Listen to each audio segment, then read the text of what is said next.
Okay, in episode 1 of Alternative Rap Timelines, we'll digest and dissect perhaps one of the greatest rappers alive. I'm talking Kendrick Lamar, aka Kung Fu Kenny. He was born with a vision.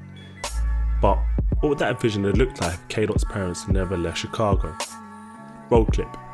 Name was Ducky, he came from the streets, the Robert Taylor home, Southside Project, Chirac, the Terror Dome, drove to California with a woman on him and $500. They had a son hoping that he'd see college. It's clear how much Kendrick is influenced by Compton. He doesn't go a day without mentioning Compton. I mean, I couldn't tell you how many times he's mentioned Compton on his album. Actually, I could, it was about 44 times. That's a lot of times to mention Compton. Kendrick equals Compton and Compton equals Kendrick. And all of this still got me thinking, what would have happened if Kendrick never grew up in Compton? What would he rap about? Who would he be today? Would he be as successful as he is now, or would everything change? This is what I want to discover. First things first, I still think Kendrick would have been that good kid in a mad city. Chicago is by no means the safest city in the States, but I believe the way it's expressed in his music would change significantly. I still feel like he would have been a rapper. He definitely would have discovered his talent for English, and that would have manifested itself in the form of these bars. But I do think his path would have been very different. I'll explain how in 3 different ways. Numero uno, no signing to TDE. This is perhaps the biggest reason Kendrick wouldn't be the Kendrick we have today if he'd grown up in Chicago. No way is Kendrick Lamar signing to TDE. TDE is very much a West Coast based label.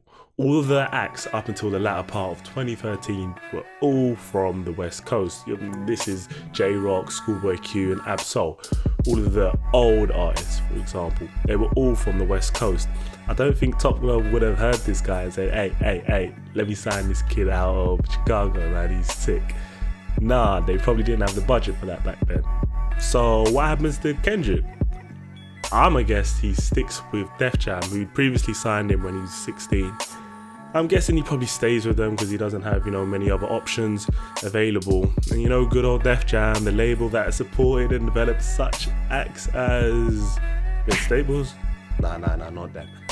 Big Crit? Nah, not them. Frank Ocean? Nah, not them. I think Rory summed it up really well from the Joe Budden podcast. Paul's got to get young people in there. They have to hire people. Because Def Jam, where they've always failed as of recent, they're terrible at artist development. They don't do well like the way RCA does well with new artists. Def Jam doesn't. Def Jam does great with stars. They know how to put out Kanye West. They know how to put out Rihanna. So there you have it. That's the first scene. Kendrick doesn't sign to TDE. He sticks with Def Jam, a label that has a bit of a sketchy past for bringing in and developing new artists as of lately. So it's not really looking too good for Kendrick so far. To make things worse, I don't think Tupac would be his biggest inspiration either. If Kendrick Lamar grows up in Chicago, I doubt Tupac's gonna be his favourite rapper. I find it a bit coincidental that, Kendrick's from Compton and his favourite and most inspirational rapper to him is Tupac. It's the same way if you're from New York, then you're influenced by Jay, 50, Biggie. If you're from London, you're probably influenced by Skepta, Dizzy, probably not Tiny Tim. But the point I'm trying to make here is that you're inspired by your legends, the people who've gone far in the music and made quality music before your time. So Kendrick Lamar goes up in Chicago. I doubt Tupac's going to be his biggest inspiration. So what's the effect of all of this? To Pimp a Butterfly, one of Kendrick's most critically acclaimed albums. Is it still going to explore the themes and topics that he explored in the album if Tupac wasn't his favourite rapper? I mean, it's hard to say, but to be honest, I doubt it. The album is so clearly influenced by him. It was almost called To Pimp a Caterpillar. That's Tupac, people. To Pimp a Caterpillar. You can even tell by the skit he has where he's doing that interview with him, which is pretty sick, to be honest.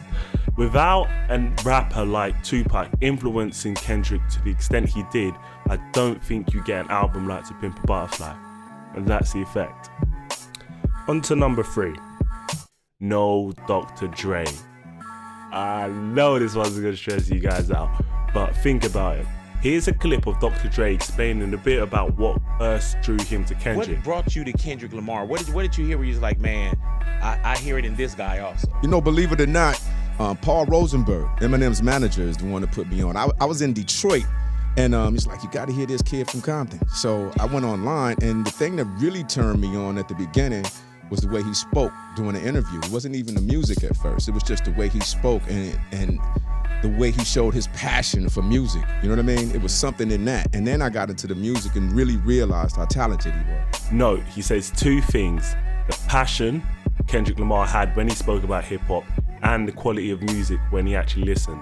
Now, if Kendrick doesn't grow up in Compton, would Tupac still be his favorite rapper? I've said no. Without Tupac being his favorite rapper and his biggest inspiration, would he have been as passionate about music when he spoke about it in that interview that Dr. Dre had? To be honest, I doubt it. Secondly, TDE. Without the support of a label like TDE, would his music have been of the quality that first attracted Dr. Dre to him? Doubt it again. I think all of these factors may have led to Dr. Dre overlooking Kendrick Lamar if he'd grown up in Chicago. Not quite the Kendrick we know today, but who knows?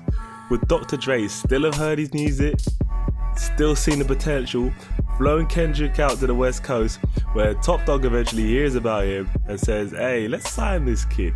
Maybe he joins the roster a bit later and we get the Kendrick Lamar we know and love today. Would that still happen? I don't know. Let me know in the comments below.